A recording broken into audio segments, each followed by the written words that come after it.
motor car shapes and forms, mutilates and deforms might be better words, not only our cities, but whole city regions.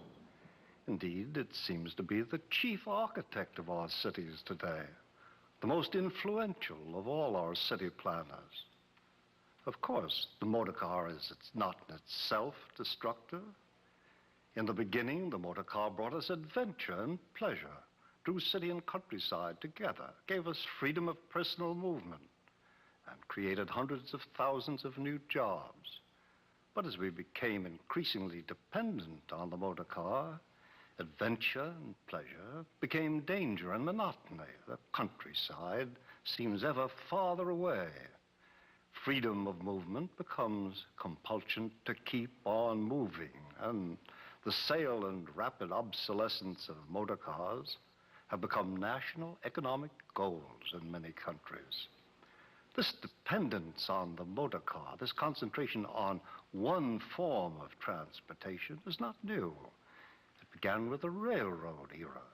At first, the railroad supplemented earlier forms of transportation, canals, roads, rivers. This supplementary role did not last long.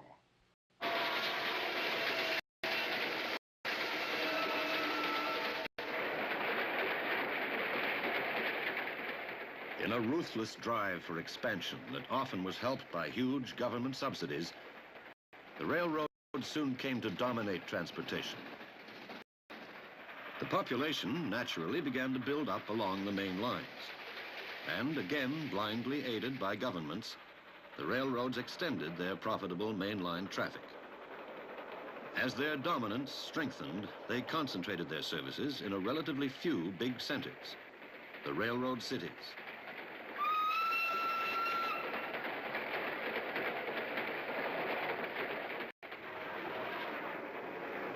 From railroad city to railroad city, their trains sliced across the countryside, and many a small town was reduced to a whistle stop as the mainliners pounded through, leaving behind only smoke.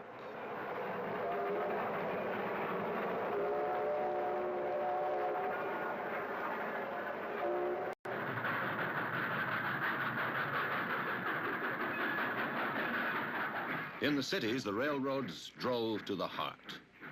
They brought with them not only the terminal and the sprawling freight and marshalling yards, but the dirt and squalor of their coal-burning locomotives.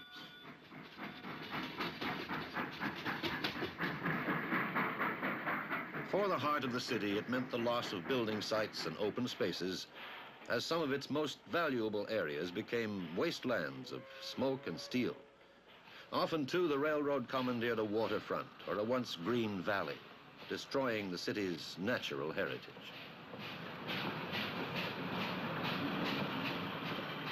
The railroad builders, perhaps, could not foresee the effect of their policies on the city and its region. But instead of profiting by their experience, the highway builders have, with magnificent fidelity, repeated some of their worst mistakes. Again, there was the single-minded concentration on one form of transport. Again, there were the government subsidies, absurd. But there was an added factor with the automobile. As with the railroads, there was a building up of the metropolis at the expense of small centers. But around the metropolis, the automobile, because it had more freedom of movement, scattered the fragments of the city at random over the whole countryside, flinging ever larger numbers of people into ever more distant suburban dormitories, much too scattered and thinly populated to be served by any form of public transportation. These fragments can be served only by the automobile.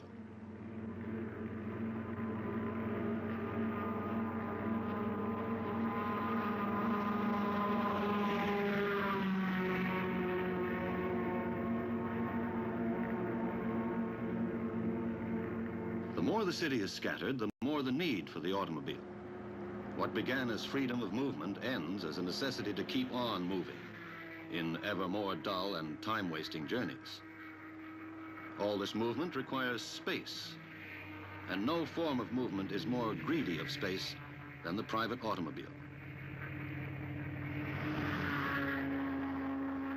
We have the naive belief that we can satisfy the demands of the automobile by building more expressways, building bigger expressways, by widening existing streets, by trimming sidewalks, and by other expensive engineering feats. We can't. There's a sort of Parkinson's law of traffic. It will always fill the space provided for it, and then demand more. And of course, the demand will never be satisfied, no matter how much money we spend and how much space we prodigally consume.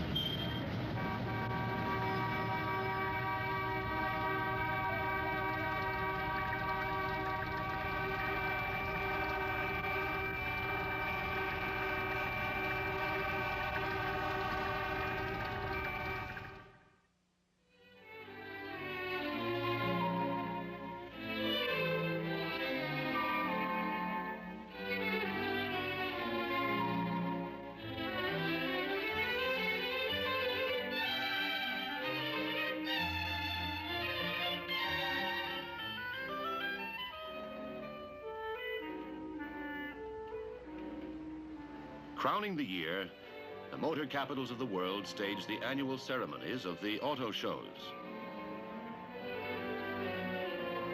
Here, triumphs of engineering and elegance are celebrated with that unmistakable and courageous attitude to good taste for which the automobile industry is justly famous.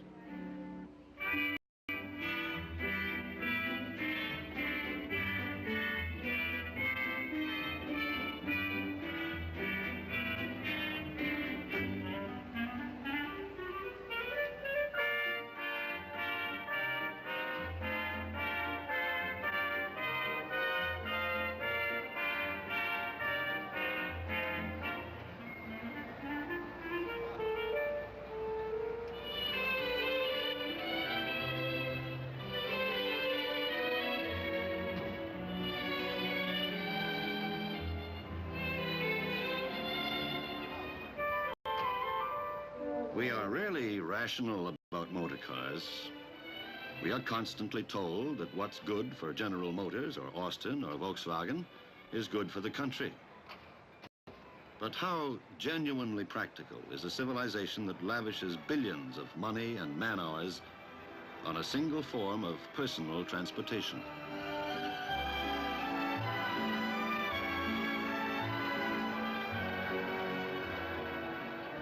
The motor car inflates our private ego, proclaims our social status, and provides us with the illusion of freedom and power. None of these has anything in particular to do with transportation. Yet we apply these dubious values to our transportation problems more often than rational study and thought.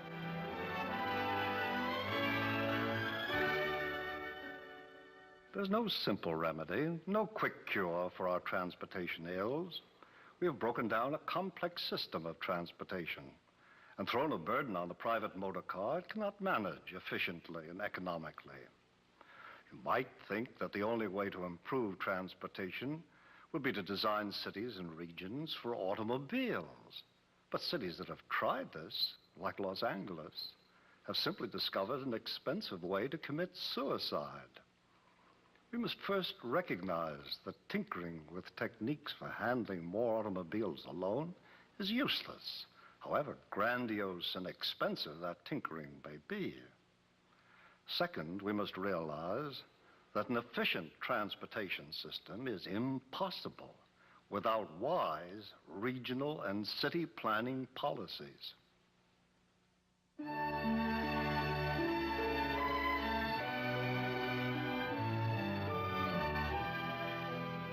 The Netherlands is the world's most intensively developed country.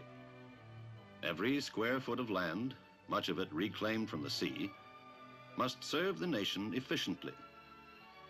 And so the Netherlands has long practiced wise land planning and equally, indeed inseparably, wise transportation planning. Waterways, naturally, were the heart of the transportation system in a land that is laced with rivers and canals. But when the railroad era began in the Netherlands, the railways supplemented, not supplanted, the waterways.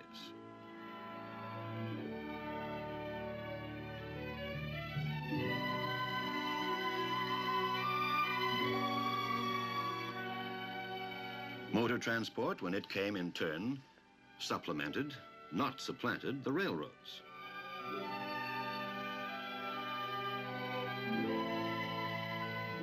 Each form of transport does the job for which it is best suited, and all flourish side by side in a balanced and efficient network.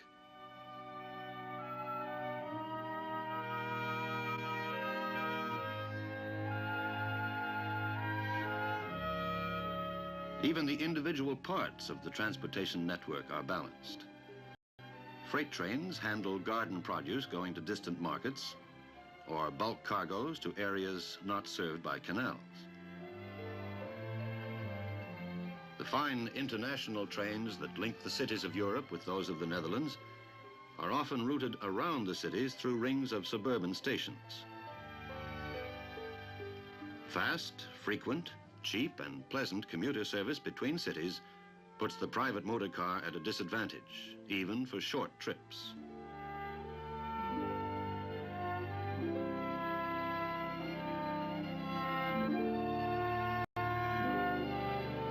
Within the cities, the motor car has made inroads. But the cities generally are so compact and so well served by good public transit that they have not yet been fragmented by the automobile.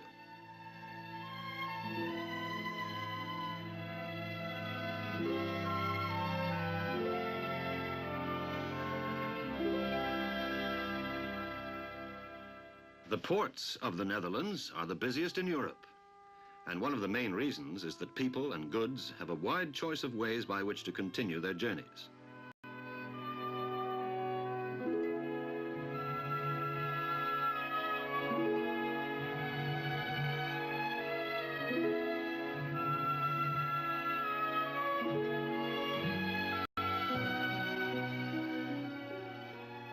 In the Netherlands transportation system, the old is not dominated by the new.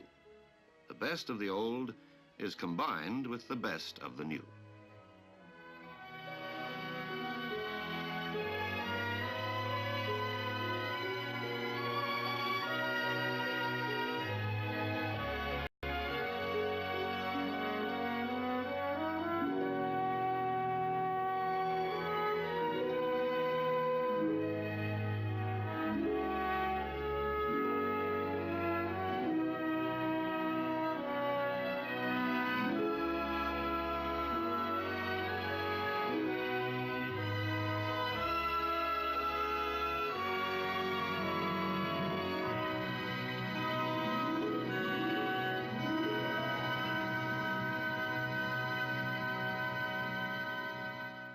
Of course, the Netherlands, small and densely populated, lends itself well to such a system.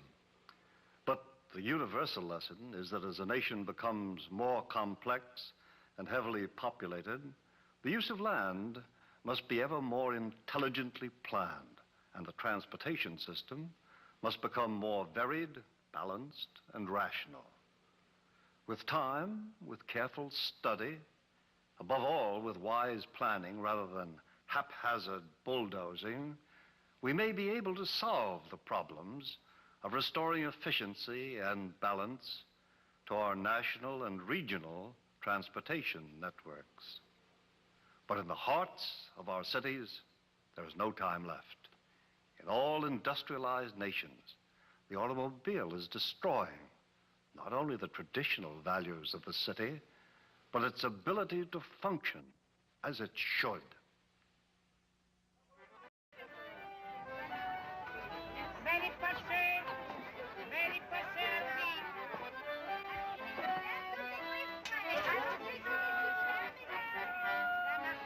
The chief purpose of the city is meeting, the bringing together of people and goods, and transportation is essential to that purpose. When Paris was a relatively compact city, a central market like Les Halles, where people and goods met, was convenient, efficient, and pleasant. But the overgrowth of Paris, which created its own congestion, also turned the single central market into a nightmare of congestion.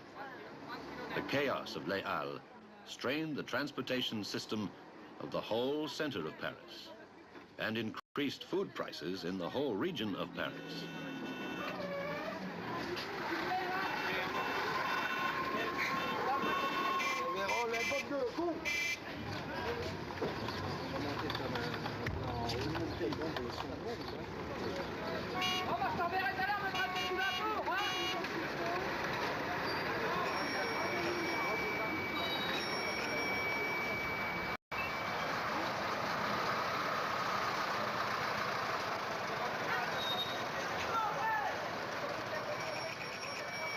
No costly new roads or other devices to handle traffic can solve this problem. Paris plans to move most of Les Halles to the outskirts of the city.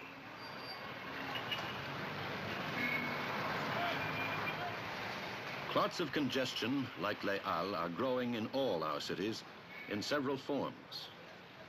The most common are caused by the marriage of the automobile, which can draw people from a vast area around the city, to the elevator, which can heap them up in high buildings.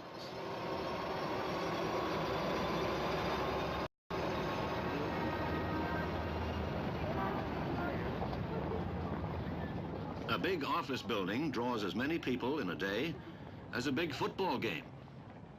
Most of them arrive and leave at about the same time. And if many of them use private automobiles, the result in the streets around is, predictably, chaos. As these clots of congestion multiply and spread, so does the congestion of people, and so do the problems of moving them by private automobile. The result is, predictably, citywide chaos. Clogged city arteries caused by building too densely and relying too much on the private automobile for city transportation is not only a North American disease. It is spreading rapidly to the old cities of Europe, even less suited to the use of the motor car. Public transportation systems are everywhere suffering as the automobile takes over more and more of the hearts of the cities.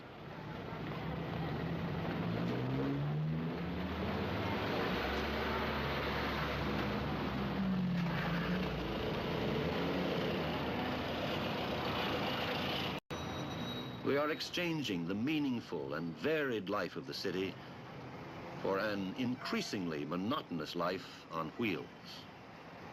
In the process, we are destroying the beauty of the city.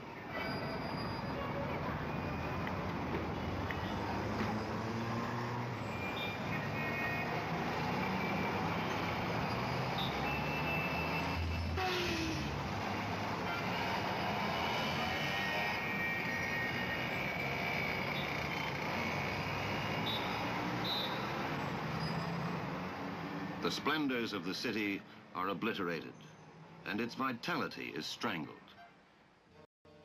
To what purpose?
are losers: cities, people, and automobiles.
In the act of making the heart of the city accessible, the planners of congestion have already almost made it uninhabitable.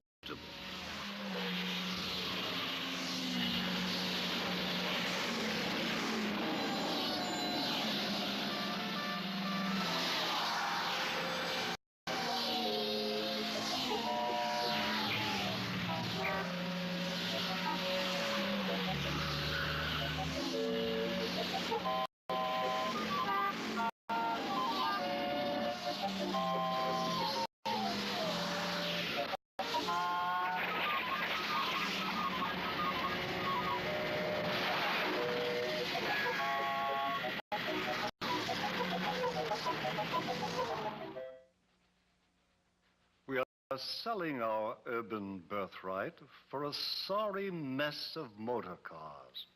We have forgotten that cities are built to foster human contact and interchange. When transportation takes over the precious central space needed for meeting and mixing, it serves no good purpose, not even its own. If we are to save the hearts of our cities, the choice is clear and urgent.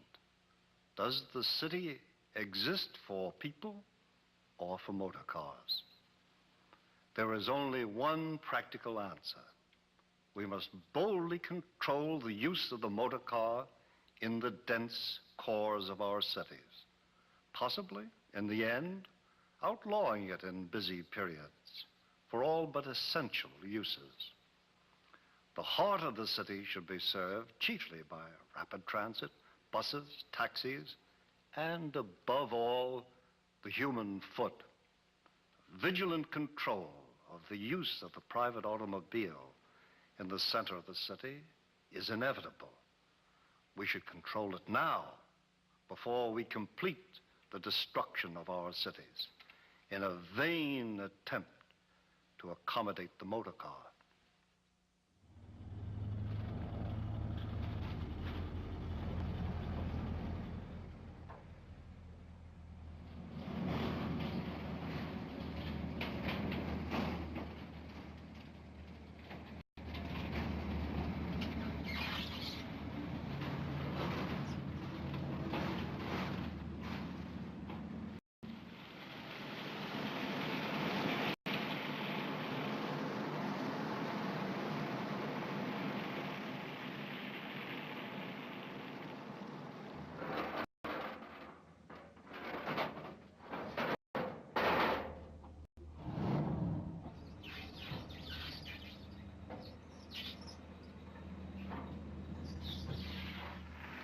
And still, in the sleeping cities, the insidious infiltration goes on.